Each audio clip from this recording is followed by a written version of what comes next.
Hey listeners, just jumping in quickly before the podcast to notify you about the BodyTrack Academy educational webinars that we have available via Eventbrite. We cover a variety of topics ranging from oncology, musculoskeletal rehab, neurological rehab, mental health performance and much more, all of which you can access 24/7. That means you can purchase the webinar and watch it at any time that suits you. You can claim our webinars as PD points via SS self-assessment tool, and as a valued listener of the podcast, you're entitled to $10 off any of our webinars, but do hurry because the code is only available to the first 10 purchases. Just use the code FIRST10. So head on over to Eventbrite and browse our webinars. The link is in the show notes and on the BodyTrack Academy Facebook page. I'd like to begin this podcast by acknowledging the Yagara and the Turrbal people as the traditional custodians of Meanjin, the lands on which our podcast is recorded. We pay our respects to elders past, present, and emerging.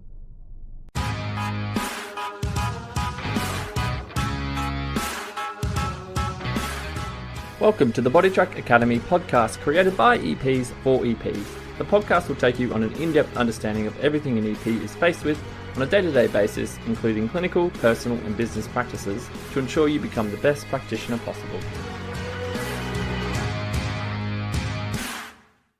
If you enjoy the podcast, make sure you like, share, follow us on whatever streaming service you use to ensure the message spreads and you are notified of any new podcasts or educational resources available to you. Furthermore, if you're not already part of our online academy, head over to Facebook and join the BodyTrack Academy. Happy listening.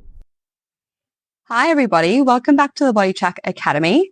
My name is Georgia. I'm one of the exercise physiologists here at BodyTrack, and you have me today for a solo episode on endometriosis and raising awareness, given that this March it is Endometriosis Awareness Month. So you may have seen on our socials a couple of posts from myself, an interview with Mackenzie that I would very strongly encourage you to go have a look at over at our Instagram. But essentially our job today is to have a little bit of a chat about bringing it all together and sort of summarizing what this month means and what our job is as exercise physiologists and how we can take some strategies to our practice ourselves. So as a little bit of an introduction, endometriosis, as some of you may know, is an inflammatory condition where tissue similar to that of the lining of the uterus grows outside of the uterus. It is most commonly found on or around pelvic organs, though it can also be found deeper. So it can be in the rectovaginal septum, the blood of the bowel, and I've even seen studies that are very much rarer, but can be found even outside of the pelvis in the lungs and the brain. So the adhesions that are created because of this can cause a spectrum of symptoms, with some of the most common being severe chronic pain, heavy bleeding, cramping, painful intercourse, and also discomfort with urination as well. So as you can imagine, quite widespread symptoms that are very much going to be impacting the lives of our clients.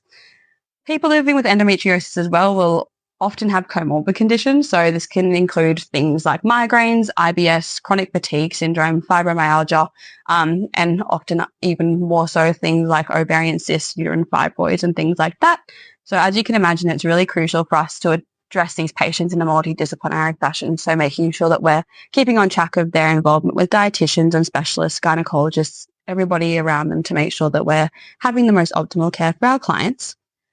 So with this month being about awareness, I think the place for us to start too is acknowledging just how common this condition is, and I suppose the complexity of it like we've just discussed, but also the way in which people are diagnosed. So about 1 in 10 women of reproductive age are actually living with endometriosis right now, but it is frequently underdiagnosed. So there are diagnosis and onset of symptoms. The latency between these 2 points can be 6, 7, even more so 10 plus years. And so women and people that have female reproductive organs are often experiencing these symptoms from the onset of menstruation. They're told by health professionals that either it's a normal period or their symptoms are dismissed.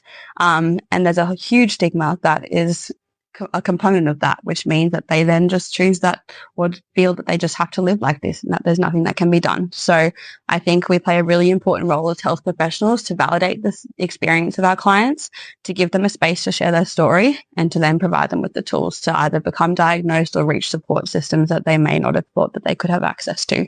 And now actually is probably a good time too to sort of acknowledge the fact that now pelvic pain places are coming about in terms of through doctors and GPs, there's now pain programs around education and sort of facilitating a space for people to come together and learn about endometriosis and pelvic pain. So if you are living with endometriosis, or if you know somebody living with endometriosis, definitely encourage you to reach out to your GP and sort of dictate whether this could be something that may be useful for you. I know off the top of my head that Neighbourhood Medical, which is in Barden, which is my favourite GP because it's my GP, they have been helping to facilitate this in the community as well. So definitely get onto that. But I suppose outside of that, I think the thing that's going to be useful for us to chat about today in our podcast is going to be more so around, I guess, case studies, things that I've picked up in practice over the last year or two as I've developed my special interests within the women's health space, and sort of what this might mean and what things that you guys can take away to trial with your patients. So with initial assessments for clients living with endometriosis, I think the most crucial part is our subjective assessment. So like I mentioned earlier, giving our clients the space to share their story. So as I mentioned too, it's likely that our clients have been experiencing and living and adapting to living with these symptoms for a really, really long time. And it's likely too that they may be apprehensive initially around sort of sharing their symptoms, not only because of the stigma that may be associated with them, but also because they may have just adapted to these being their normal everyday life now. So I think taking a second to build that rapport and sort of have the space be a safe space for our clients, acknowledge and educate them that we do know what's happening, we do know that it's valid, and we do want to make sure that we're supporting them in every way that we can. So with that, my subjective assessment will start similarly to any other sort of conditional presentation. So making sure that we've got a really good understanding of our medical history. So for a client living with endometriosis, obviously that will entail whether or not they, hopefully if they have come to us, they are diagnosed. If they're not, facilitating that and the options to see a gynecologist through their GP, and everything that entails is important, because we do know that the laparoscopy is the only way to diagnose endometriosis at this stage. So it's quite an invasive diagnostic procedure, but it is sort of how we can then move along with accessing more support. However, if they don't have a diagnosis as well, the same subjective and objective assessments will be important.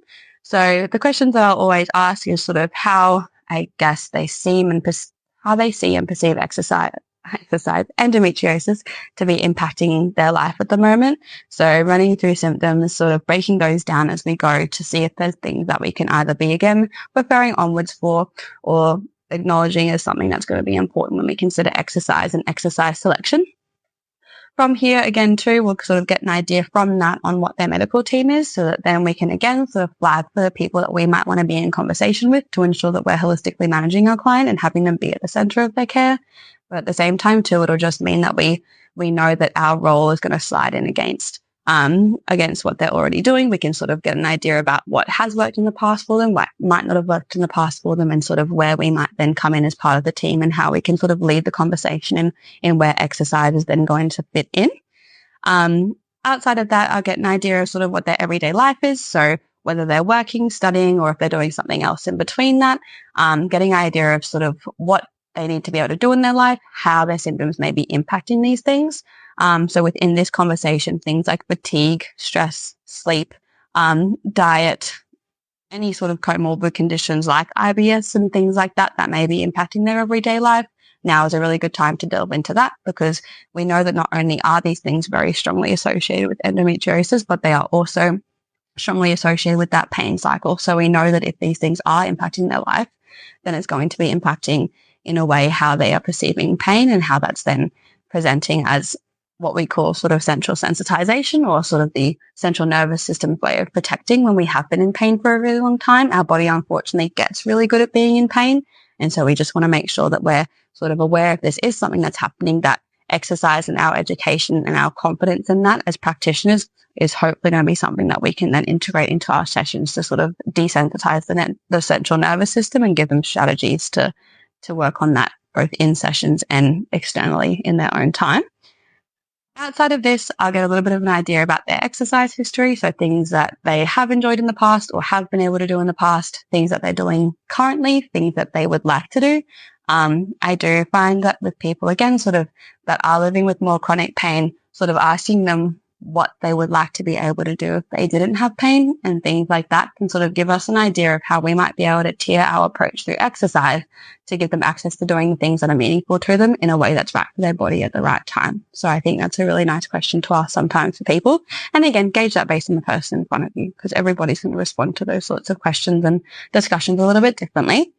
Outside of that, I just get a bit of a gauge on their expectations around exercise and their time with me. So I think that's an important part too, sort of looking at what they expect they're going to be able to do, or sort of what their exercise journey might look like, because that's going to also dictate sort of where we start and where our assessments might go from there as well. So after our subjective assessment, objectively, again, everybody is different and everybody is going to be presenting differently day to day. So we know that with endo, it is cyclic. So generally speaking, if you're having somebody come in for initial assessment, you'd sort of hope and expect that potentially they're coming in feeling relatively okay, and that they would have perhaps delayed their start date with you if they weren't having a fantastic day. But that's not to say that they may not come in a flare, and you may need to modify your approach, and you may spend your initial assessment just subjectively, and that's okay. That's going to give us a starting point, and that's going to validate, again, their experience and that they are in the right place with you and they are confident with you as their practitioner joining their team. However, objectively speaking, if we are going to be completing an assessment on the day, I find that questionnaires can be handy. So things like our fatigue severity scales, and sort of looking at that across your treatment plan and how that changes before or after exercise. And that can be sort of used then as a marker of how to determine the type of session that you're going to have day to day when your clients do come in. There are a whole breadth of other sort of questionnaires in there that do exist that may be worthwhile looking into too, around sort of pelvic pain and things like that. Again, depending on how motivating that's going to be for the client and how much information you're going to gain from that, you can sort of dictate that as the practitioner too.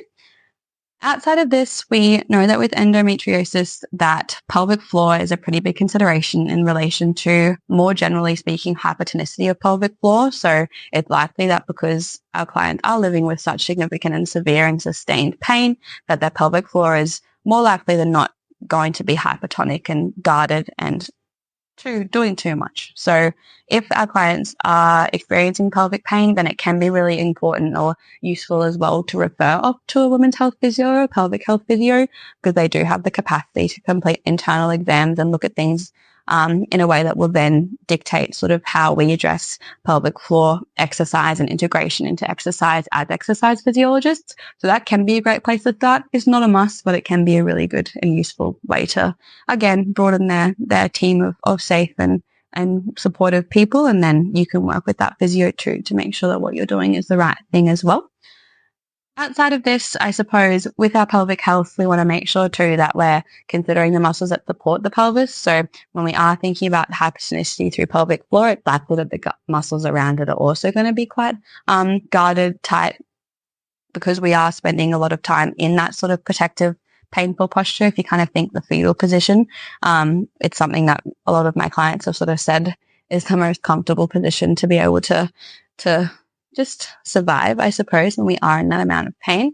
And so because of that, those muscles, so thinking sort of our hip flexors, our core muscles, our adductors, our glutes, all of those sort of muscles around the pelvis are likely to be quite tight, and that's going to contribute to both hypertonicity of pelvic floor, but also how we experience pain sort of around the hips and around the back, outside of just the hormonal impact of that too.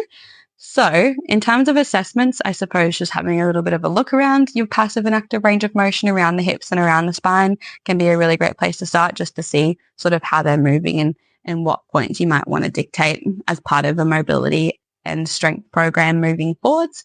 So I'll always have a little bit of a look at that. Sometimes I'll have a bit of a look at a Thomas test too, because again, that sort of just gives us a little bit of information around sort of our hip flexors, our lateral hip and our quads as well. So you can kind of have a bit more of an objective look at that too. Outside of this, if they are feeling comfortable too and they're in the space where it's going to feel okay for their body to do so, having a look at stability is a really important one as well. So looking at how we're able to stand on one leg or complete a single leg stand, just so we can sort of get to look at the mechanics. So things that are a bit more functional too can be great. So looking at things like a step up, or in particular a step down, I really like to look at, just because we can sort of see the control that they do have around their pelvis and the awareness that they have around their pelvis, because that's going to also sort of support our selection of exercises moving forwards. Kind of keeping on the lens of strength training, I'll sort of as well look towards whether or not or how good they are at sort of utilizing their core and their pelvic floor in a way that is conducive to both, again, that sort of relaxation and activation, with potentially, again, more of that focus on relaxation, of course, but how well they're able to actually do those things and sustain them through moving parts and moving in different ways. For our clients that come through Body Track, a lot of the women that we see will sometimes transition towards our women's strength class. So again, if they're feeling up to it, we may take them through strength testing to get a bit of an idea about their baseline. But outside of that, I think sort of having your core principles around stability, strength, and then all of your subjective information should give you a pretty good picture on the right place to start in terms of your exercise selection. Hey, thanks for taking the time to listen to our podcast, and we hope you're learning a lot in this particular episode. Just a shout out to our sponsor, HGG Performance, which provide very high quality, innovative gym equipment and custom fit outs to enable you to pivot your potential and smash your performance and rehab goals. They are world renowned for their innovative creations in the gym accessory space, including the best-selling ISO Tib LT, Tib Bar, Wrist Axe, and Nordic Bar. And I got to say, we're using some of these equipment in our clinic and finding some great results. Used by professional sports teams, athletes, and coaches worldwide, as well as the military, health practitioners, and apparently even Joe Rogan uses their gear. HGG is a proudly Aussie-owned company that makes all their gym equipment at their Gold Coast HQ. And our partnership with them, we are stoked to offer you 10% discount on any product with the code BODYTRACK10, so you can experience what all the hype is about yourself. So jump over to their website, go to the checkout, punch in the code of BODYTRACK10 to get 10% off on any of their great innovative gym equipment, and start using today. Thanks very much. So after we do our objective assessment, I suppose our next step is then formulating our plan and what we're going to be doing with our clients moving forwards.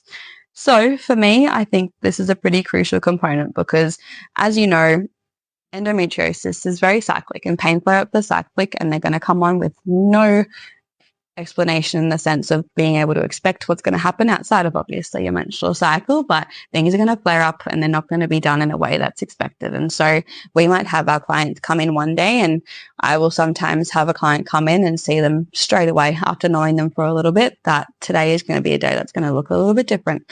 Or again, on the other side of things, your clients may come in and they may be ready to go. They may have gone for a run yesterday. They may have been able to go play soccer. There's no limit to the things that our clients are capable of doing. It just is about meeting them at where they're at and letting them be in control of their health, because they know their body better than anyone. And I think being able to do that and promote that confidence in their body and that control in their body is really crucial. At the same time, though, and in the words of Mackenzie, our wonderful EP, as we were talking about this and planning this podcast, be kind to yourself, because at the same time too, you're allowed to come into a session and say, I really don't feel good. I don't really know if I wanted to be here today. And that might be a day where we go, okay, let's get started on the floor. Let's run through our mobility. Let's run through our diaphragmatic breathing. Let's see if we can get this parasympathetic nervous system response happening. Let's see if we can just provide a space for your muscle and your body to just let go for a second if possible. Because I think being able to do that and provide your client with the confidence to know that no matter what stage they're in, there is going to be something that we can do. And just because we've had a flare up, it doesn't mean that we're not still progressing as part of our plan. It just means that we're doing plan B today instead of doing plan A. So using your assessment items and making sure that there are elements in either program. So basically what I do, I suppose that's probably a better way to frame this too. So when I'm writing a program for clients that are living with pelvic pain and endometriosis, I'll sort of have almost like an A plan and a B plan. So my A plan will sort of be more focused around potentially their more long-term goals. So for example, if somebody is wanting to do some running eventually, working on our strength and length to be able to support that sort of a goal, while also mitigating the things that we've talked about that we know are important for managing endometriosis. And that program will be more of our traditional sort of progressive resistance training program, following all the principles of that, elements of education as we go along, so that we're still managing that pain cycle. We're still giving our clients confidence in their bodies.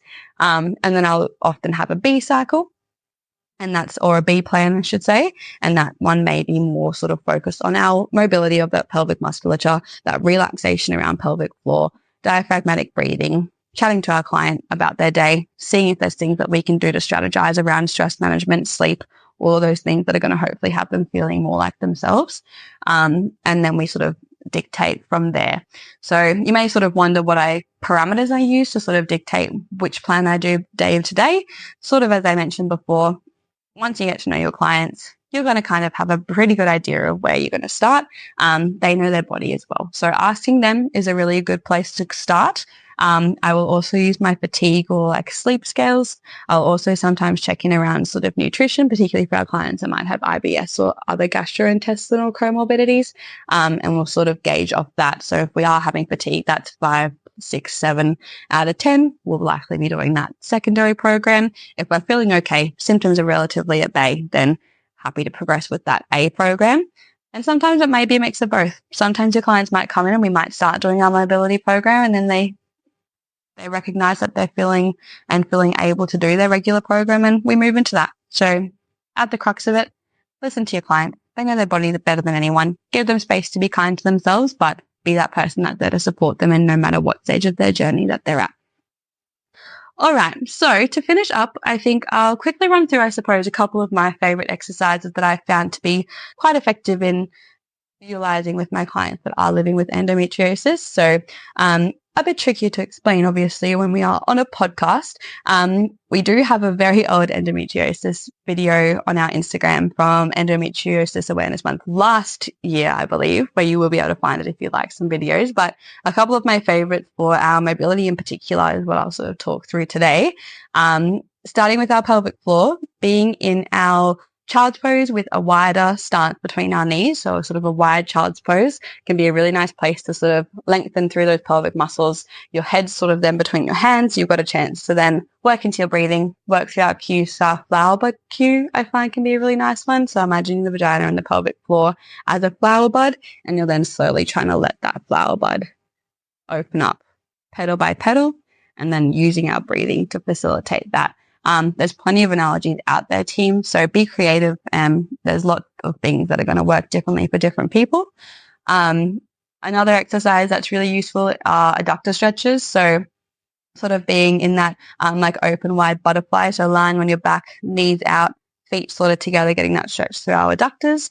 If people are feeling up to it, more of a dynamic adductor stretch can be really good. So that's sort of more half kneel with our other leg long to the side. Sort of coming in and out of that adductor stretch can be a really great one too. Your classic just sort of glute bridge positions can be really nice, particularly with the focus on that segmental pelvic tuck positioning. I'll often use that one because it can just be a nice way too to sort of disassociate between like our rib cage and our hips. So our cat-cows are really good for this kind of a thing too, and just kind of having everything move independently again rather than sort of being in that stable, painful sort of a posture that's quite stiff. So just getting that movement around those parts of our spine can be really helpful. Speaking of the spine, again, sort of mobility around QL can be a really great place to be as well. So whether that means we're sitting on the floor, legs apart, coming up and over towards that opposite ankle, or I quite like a standing QL stretch sometimes too, where you have one foot behind the other, you're reaching up and over towards a door frame or a ladder or whatever you've got available, leaning into that outer hip to get that stretch through quadratus lumborum, that lovely two big muscles that sit either side of our spine. Outside of this, just doing anything that feels good for the client. Of course, I find that thoracic extension can be a really great place to stretch through. So popping a foam roller behind the shoulder blades, hands to support the neck, leaning back into it as you feel comfortable too. Even doing things like our side lying hip abductions or hip 90-90s too, so that we're getting that sort of pelvic movement outside of just our glute bridges can be a great one as well. But yeah, that's kind of, I guess, just a really quick, brief mobility introduction of some of the things that I found to be helpful.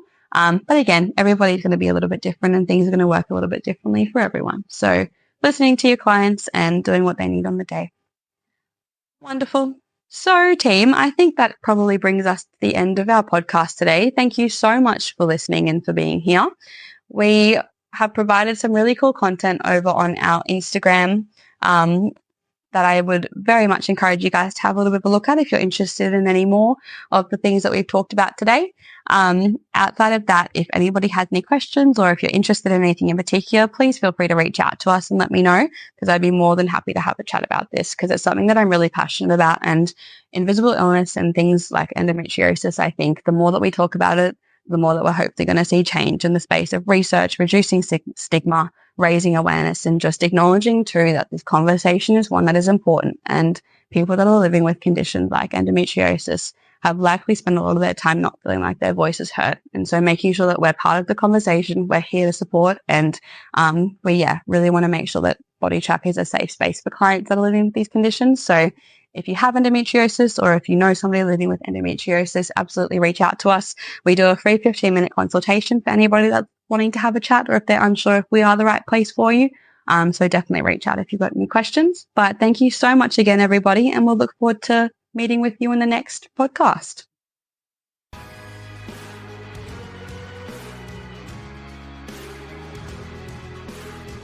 Thanks for listening. We hope you enjoyed this podcast, so remember to share, like, or follow to keep updated with all our podcasts and educational resources.